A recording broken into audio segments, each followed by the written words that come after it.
Very good morning to all of you. आज का topic है हमारा गैलरकिन्स मेथड। गैलरकिन मेथड में हम क्यों करेंगे और क्या करेंगे। पहले तो डिफरेंस क्या है गैलरकिन और रेले रेट्स में। तो हम पहले गैलरकिन मेथड को सीख लेते हैं और फिर डिफरेंस की बात करेंगे। ठीक है। जब आपको गैलरकिन्स मेथड आ जाएगा तो आप अपने आप ही डिफरेंस बता सकेंगे क्या है। यहाँ पर हम कहते हैं कि मान लो हमारी डिफरेंशियल इक्वेशन ये है L U X Y is equal to F X. L क्या है? एक लीनियर डिफरेंशियल ऑपरेटर है। मतलब जैसे आपके पास कैपिटल डी माइनस टू, ये लीनियर डिफरेंशियल ऑपरेटर है। ऐसे ही कुछ भी कैपिटल डी माइनस अल्फा, कुछ भी इस टाइप का है एल। ओके, ये गिवन डिफरेंशियल इक्वेशन है। हमें क्या चाहिए? हम ये मेथड्स कर क्यों रहे हैं?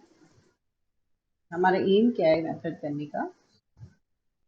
हमारा एम था कि हम इनको सोल्यूशन निकालना है, हमने बाउंड्री वैल्यू प्रॉब्लम का। ठीक है। तो ये यू बार चाहिए। हमने शुरुआत की कि टू फाइंड सोल्यूशन। अब ये आपकी एक प्रॉब्लम है और बाउंड्री वैल्यूज दी हुई है कुछ ना कुछ। अब सोल्यूशन निकालना इस इक्वेशन का। आप मान लेते हो let U bar X Y is a trial solution. Exact नहीं है ये ट्रायल सोल्यूशन है, नॉट एग्जैक्ट। अगर ये ट्रायल है तो ये इसको मतलब बिल्कुल बराबर तो होएगा नहीं। जब इसमें से एफ एक्स वाई घटाया जाएगा तो कुछ ना कुछ बचेगा। यू वाले मामले में तो L U X Y minus F X Y zero है। लेकिन यू बार ट्रायल सोल्यूशन है। तो ट्रायल सोल्यूशन के लिए इनका डिफरेंस किसी ना किसी आर के बराबर होगा। इसको हमने रेजिड्यू का नाम दे दिया कि कुछ बचेगा, क्योंकि ये ट्रायल सोल्यूशन है, ये एग्जैक्ट नहीं है। और इसको माना कैसा? और यू बार की फॉर्म है समेशन सी आई और फाई आई एक्स। ठीक है, ये माना कि यू आई कैसा है? समेशन सी आई फाई आई।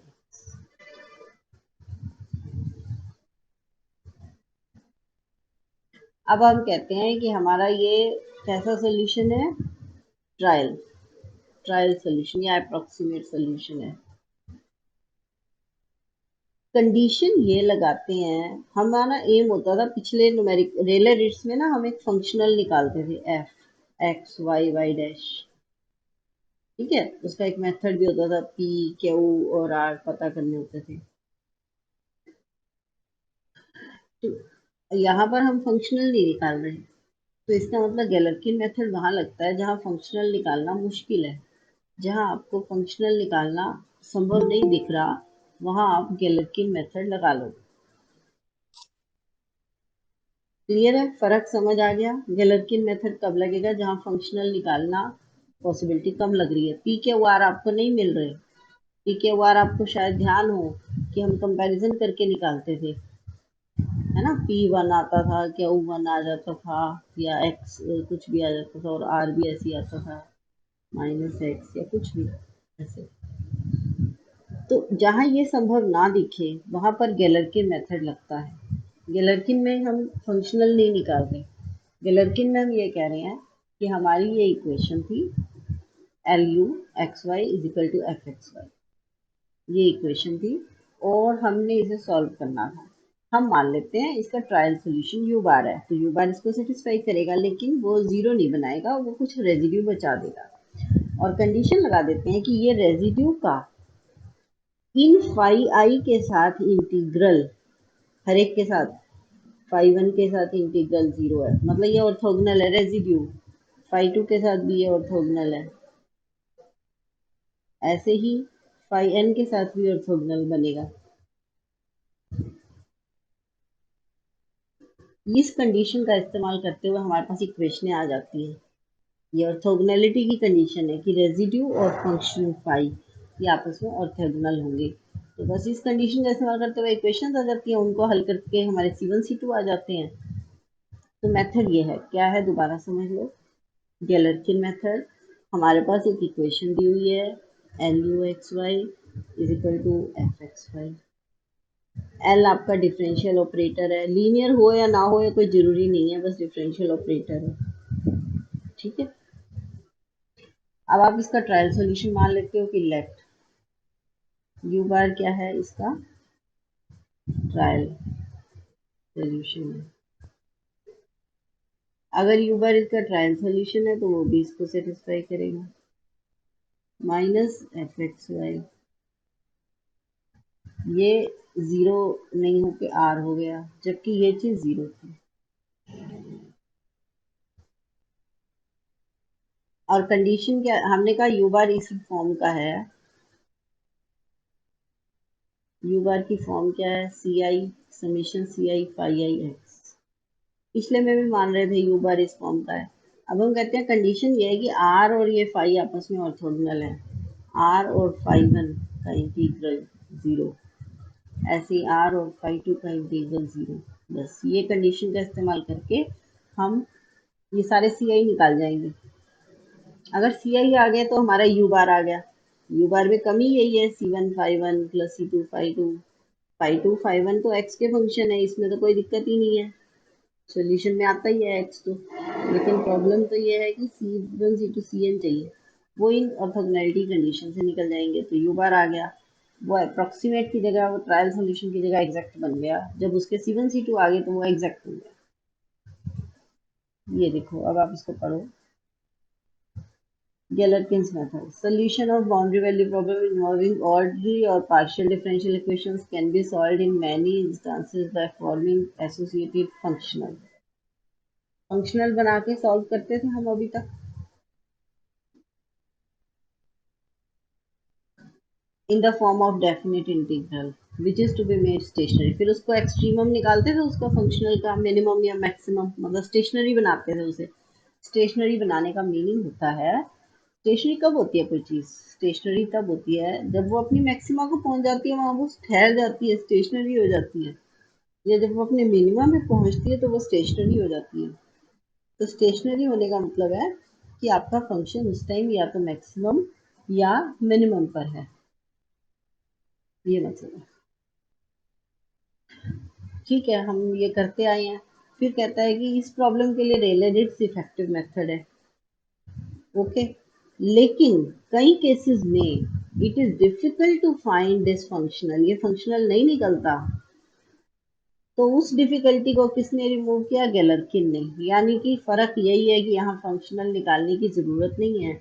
जिन इक्वेशंस में, जिन बाउंड्री वैल्यू प्रॉब्लम्स में फंक्शनल निकालना मुश्किल लग रहा हो या नहीं निकल रहा, कोई उसकी पॉसिबिलिटी नहीं दिख रही, क्योंकि फंक्शनल निकालने के लिए तुक्का मार काम है, PQR निकालना। तो वो कहता है कि वहां पर हम क्या लगाते हैं, गैलरकिन। गैलरकिन में देखो क्या लिखा है, ये इक्वेशन है, बाउंड्री वैल्यू प्रॉब्लम कहते हैं। This is the given boundary value problem, conditions भी दी हुई हैं। एल क्या है, लीनियर डिफरेंशियल ऑपरेटर। फिर यू बार मान लिया, ट्रायल सॉल्यूशन।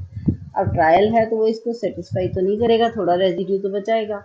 वो रेजिड्यू को एरर फंक्शन या रेजिड्यू फंक्शन कहा। अब वो कहता है ये रेजिड्यू फंक्शन और फाई आपस में ऑर्थोगोनल है। बस इस कंडीशन को लगाया और CI निकाल दिए सारे। CI निकालते यू बार आ गया। अब न्यूमेरिकल पे लगाते हैं, ये न्यूमेरिकल है, y double dash plus y plus x. ठीक है, तो अब आपको क्या निकालना है, हाँ, आपने यहाँ कैसे स्टार्ट करना है। आपके पास ये बाउंड्री वैल्यू प्रॉब्लम है, आप यहाँ पर अप्रोक्सीमेट सोल्यूशन तो चाहिए ना आपको, y बार मतलब यू बार, जिसको आप यू बार कह रही थी, हम यहाँ उसको y बार कह रहे हैं। तो अब अप्रोक्सीमेट सोल्यूशन आपने बनाना है ट्रायल। कैसे बनाओगे, जहाँ आपने 0 और 1 के लिए पहले भी कहा था, C1 × x × 1 - x। आपने देखो ये माना था, पिछले सब न्यूमेरिकल में रेलेटिव्स में ये आया था, C1 + C2x, यहाँ तक किया था। अब यहाँ ये 0 और 1 क्या कह रहे हैं, 0 का मतलब x - 0 और 1 का मतलब x - 1 और मल्टीप्लाई करें। ठीक है। तो C1 अब इसको खोलोगे तो पहली term C1x into X minus one, दूसरी term C2x² into one minus X. X minus one करो या वन माइनस एक्स, इससे कोई खास फर्क नहीं है। ये आपका वाई बार है। वाई बार डैश निकाल लिया, डबल डैश निकाल लिया। क्यों? क्योंकि रेजिड्यू निकालना है। अब वाई डबल डैश, ये जो इक्वेशन है इसमें डाला, Y bar double dash plus Y dash plus X डाल दिया, रेजिड्यू आया। रेजिड्यू जो भी आना था ये आ गया। अब हम कहते हैं ऑर्थोगोनल है किसके साथ? फाइव वन और फाइव टू के साथ। फाइव वन फाइव टू कौन है? फाइव वन और फाइव टू हैं आपके, देखो ये फाइव वन है x into one minus x, और ये फाइव टू। मतलब हमने माना था कि हमारा जो यू बार है वो समीशन सी आई फाई आई है। इसका मतलब है अगर दो में है तो वाई बार जो है यहाँ वो है C1 five one plus C2 five. तो बस यहाँ पर फाइव वन आपका दिख गया, फाइव टू दिख गया, आपने इसको निकाल लिया। आर फाइव वन एक्स ये ज़ीरो पुट किया, और पुट करके आपने सारा सॉल्व कर दिया। C1 C2 निकल गए। C1 C2 निकालना ही हमारा एम था। वाई बार एक्स आ गया, दिस प्लस। अब जैसे अगली न्यूमेरिकल इक्वेशन है Y double dash minus Y plus X, boundary conditions वही है, यहाँ माइनस वाई आ गया। तो अब आप अप्रोक्सीमेट सोल्यूशन क्या लिख रहे हो? आप लिख रहे हो सीधा C X into one minus X. Approximate है ये, इसमें थोड़ा बहुत गलत ठीक भी चलेगा। जैसे वहां तो लिया था हमने, यहाँ माइनस वाई है, वहां प्लस वाई था, ठीक है ना।